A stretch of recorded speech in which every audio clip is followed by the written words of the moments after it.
করি। এখন আমি চোখের সামনে যখন চিন্তা করি যে কুকুর গেউ করতেছে, আমার হাসি আসে। বউ চিন্তা করে, কি বললা তুমি? তাহলে তুমি এই মনে করো আমারে? তাদের সাথে পাল্টা ঝগড়া না করলেও কিন্তু মেজাজ গরম হয়। কদিন আগে শুনছেন না পত্রিকা যে এক মহিলা স্বামীরে ডিভোর্স দিছে কেন? কারণ স্বামী ঝগড়া করে না। কদিন আগে পত্রিকা দেখছে।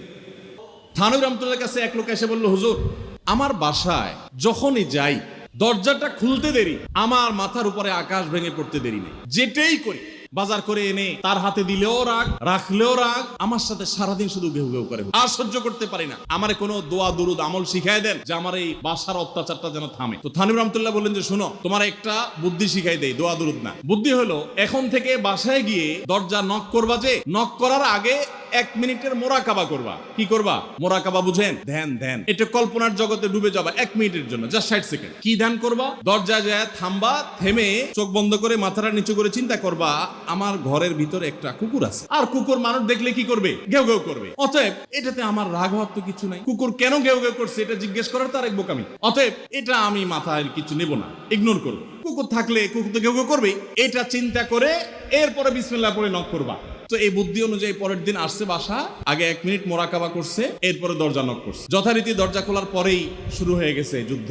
এই লোক অন্যান্য দিন সেও টুকটাক রিয়াকশন করে, হাতাহাতি, বকাবকি, দুই পক্ষ থেকে টুকটাক হামলা পাল্টা হামলা হইতো, কিন্তু আজকে সেই লোকটা আর হামলা টামলা তার করা দূরের কথা, উল্টা সে মিটমিট করে হাসতেছে, এবং একটা পর্যায়ে আর নিয়ন্ত্রণ করতে না পারে ফিক করে হাসেই দিচ্ছে। এবার বউ চিন্তা করতেছে কাহিনী কি, কারণ যারা ঝগড়া করে তাদের সাথে পাল্টা ঝগড়া না করলেও কিন্তু মেজাজ গরম হয়। কদিন আগে শুনছেন না পত্রিকা যে এক মহিলা স্বামীরে ডিভোর্স দিছে কেন? কারণ স্বামী ঝগড়া করে না। কদিন আগে পত্রিকা দেখছে। এই মহিলা যখন দেখছে স্বামী হাসে দিছে, সে এবার ঝগড়া থামায়া বলতেছে, ঠান্ডা মাথা বলছে, কাহিনী কি বলতো? তুমি হাসতেছো কেন? বল, না কিছু না। সে তো বলবে না। স্বামী মনে করছে হয়তো অন্য কোনো কাহিনী আছে, কোনোভাবে উদ্ধার করতে পারে নাই। পরের দিন আবার সেম কাহিনী, আবারও হেসে দিচ্ছে। মহিলা চিন্তা করছে ব্যাপার কি? বলে, না, আজকে তো তোমার একদিন কি আমার একদিন, বলতেই হবে তোমার। কেন তুমি হাসতেছো? আমার ঝগড়ার বিনিময়ে তুমি ঝগড়া না করে হাসতেছো, অপমান করতেছো। আমার ঝগড়ার কোনো দাম নাই? আমি কি কথা বলতেছি না, এগুলো কোনো মূল্য নাই? যখন চেতে যাচ্ছে, এবার বলতেছে, শোনো, তুমি যেহেতু জোরই করতেছো, তাইলে আমি বলি, আমি গেছি এক হুজুরের কাছে, হুজুর আমার এই বুদ্ধি শিখাই দিছে, আমি সেই বুদ্ধি অনুযায়ী চিন্তা করি। এখন আমি চোখের সামনে যখন চিন্তা করি যে কুকুর গেউ করতেছে, আমার হাসি আসে। বউ চিন্তা করে, কি বললা তুমি? তাহলে তুমি এই মনে করো আমারে? এবার থেকে বেচারে ঝগড়া করার আগেই তার থেমে যায়, চিন্তা করে, হায় আমি ঝগড়া করলে তো সে মনে মনে আমার ওইটা চিন্তা করবে। বুঝতে পারছেন?